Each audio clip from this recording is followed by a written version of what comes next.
Alors j'ai décidé de me lancer dans un challenge spécial lecture africaine. Je mettais déjà un point d'honneur à lire des livres écrits par des auteurs africains, mais là je veux monter au niveau supérieur. Le but il est simple, l'Afrique est un continent malgré ce que la propagande veut nous faire croire.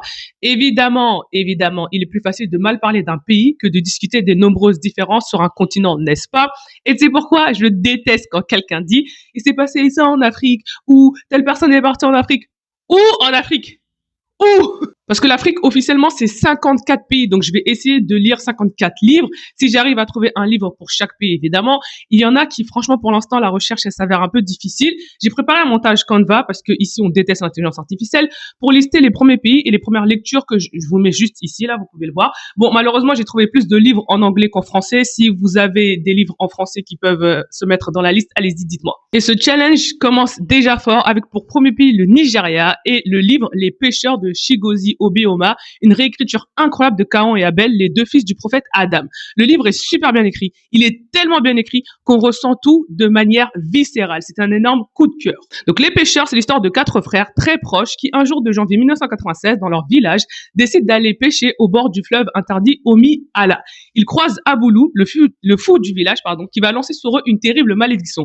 Ikena, l'aîné de la fratrie, sera tué par l'un de ses frères. Je vous le recommande.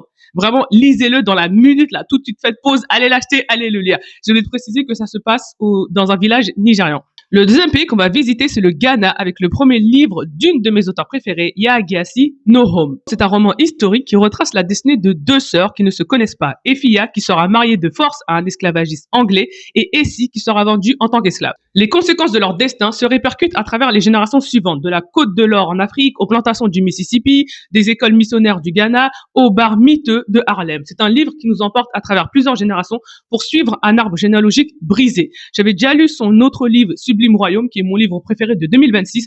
Donc j'ai très hâte de découvrir celui-ci. J'en ai entendu que du bien. Je vous tiendrai au courant une fois par mois de l'avancée du challenge avec mes avis sur les livres que j'ai lus. Si vous voulez participer au challenge, faites-le moi savoir en commentaire ou envoyez-moi un DM. Si on est assez, je compte créer un groupe, une sorte de club de lecture 100% Afrique. Vous venez avec votre livre ou vous lisez le même livre que moi je suis en train de lire, c'est comme vous voulez.